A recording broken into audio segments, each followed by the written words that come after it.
Welcome back to Words of Paradise. I'm your host, Leon Idle, and today I want to talk about our favorite director turned complete failure and crybaby, Kevin Smith.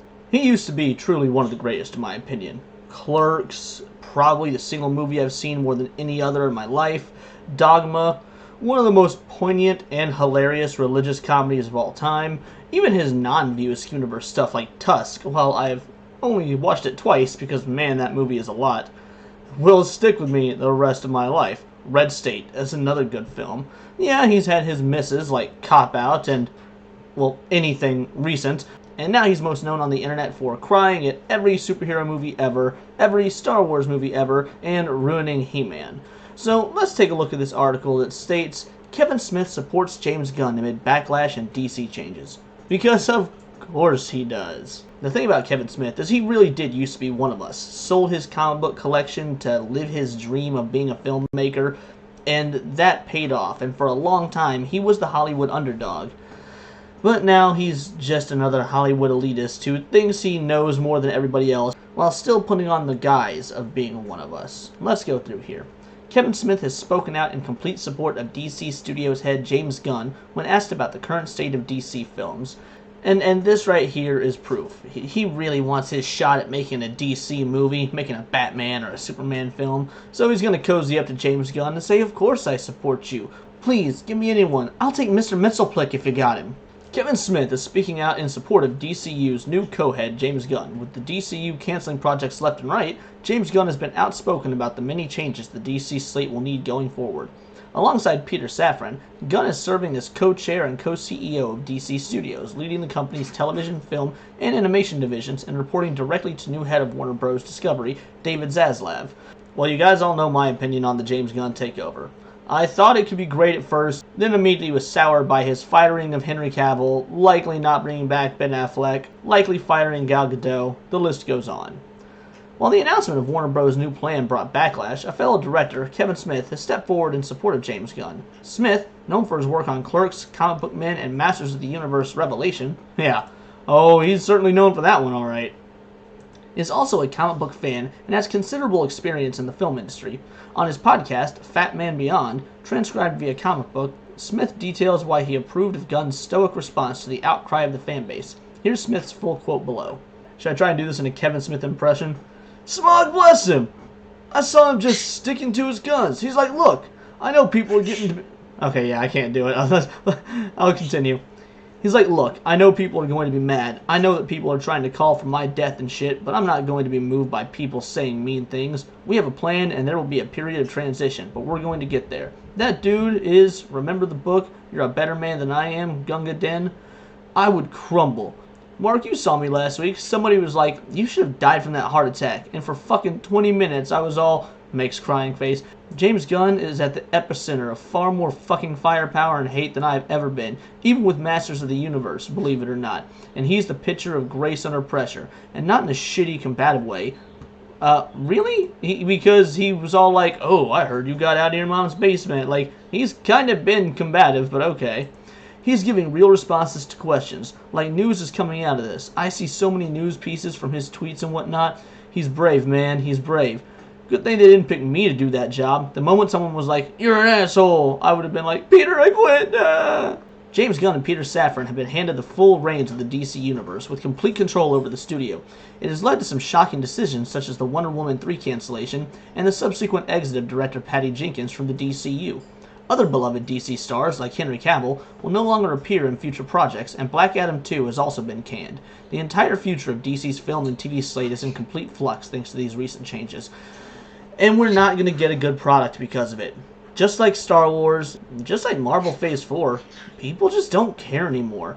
I wish the studios would see the writing on the wall that much like the Western genre, cape shit is just going the way of the Titanic. It's sinking. We want something new, fresh, original, and without any woke propaganda pandering. Thankfully, Gunn has not kept fans in the dark. He has been responding to DC fans through Twitter, constantly clarifying any questions that they might have and resolving any points of confusion. It's been a wild month for DC news, but he has made it clear that some heavily anticipated projects will be moving forward.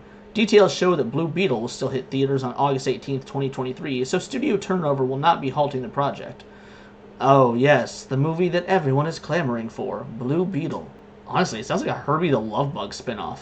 While Gunn and Safran likely brought chaos to the DCU, it's a necessary change because the DCU has been overwhelmingly directionless since it began. No, it had a direction, and at the first sign of people not liking Man of Steel, the people at DC immediately clammed up and decided to start shaking things up instead of trusting Zack Snyder to do what he was supposed to do, which, if you saw the Snyder Cut, ended up being a brilliant vision. There's a reason for years we claimed on the internet, release the Snyder Cut, because we knew it had what it took. We knew it was going to be good. But DC was so wrapped up in catching up to Marvel without doing any of the real work that they just decided to throw Snyder under the bus. Now, Snyder's not flawless. I hate the movie Sucker Punch. But at the end of the day, there was a direction, so to call it directionless is flat out wrong. Unlike Marvel, which has been under Kevin Feige's guidance, there was never someone to step in and direct the DC universe. Though the initial stages of directing force may be difficult, it will make the universe more orderly in the long run. The fact that Gunn has already announced the full slate of DC movies has been mapped out should be a positive for the universe. The DCU desperately needs a boost, and looks like Gunn and Safran will finally be able to provide it. No, they won't, because people are over this. They're over false start after false start from DC, and saying they've got a full slate mapped out means nothing. DC had a full slate to begin with. They said, we're starting with Superman, then going to Batman vs. Superman, then we're going to Justice League. Like, they had this laid out, but they just did it poorly. So it's not like mapping out projects in advance is something new for the DCU. Well, it looks like that's the end of that article, but I wanted to talk about the Kevin Smith stuff because, yeah, were this 20 years ago, Kevin Smith wouldn't be sniveling and sucking up to James Gunn. He'd likely be in the outgroup with us talking about how he thinks this is uncool, throwing a fit at Cavill's firing. He didn't even mention, at least not in this quote, about what he thought of Cavill or Cavill's firing. And I guarantee you he probably cried at Man of Steel, or at least had some sort of opinion on it since he's one of the most opinionated people in Hollywood nowadays. So all in all, I don't really care, nor am I surprised that Kevin Smith is siding with Gunn, because he always takes the populist Hollywood side.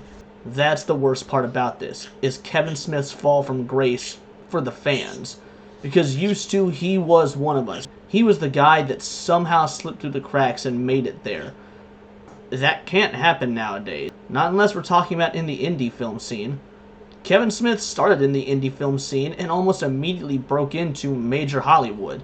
Now, what was great about him was he always had this air of humility and like he didn't deserve it, this bit of imposter syndrome that he put on as a joke to connect even further with his audience. But that's gone now. Now he's just a crybaby who ruins IPs and sticks with woke propaganda and will do anything to make sure eyes stay on him. He had that quote, his biggest fear is being irrelevant. Dude, you're a husband and a father. Shouldn't your biggest fear be like your wife and kid dying in a car wreck or something? But yeah, that's my thoughts on Kevin Smith. He's an unfortunate has-been who I don't think will ever have a redemption arc or a chance to course correct. And this kind of only confirms those thought processes. I hope to see him crying again when he sees the DCU's failure, or maybe make content about him lying, trying to prop up its success when it clearly isn't there. But that's all I've got to say for now. Please, like, comment, subscribe. I am really trying to grow this channel, so the subscription would mean the world to me. And follow me on Twitter at BoltTheWord, because this has been Words of Paradise.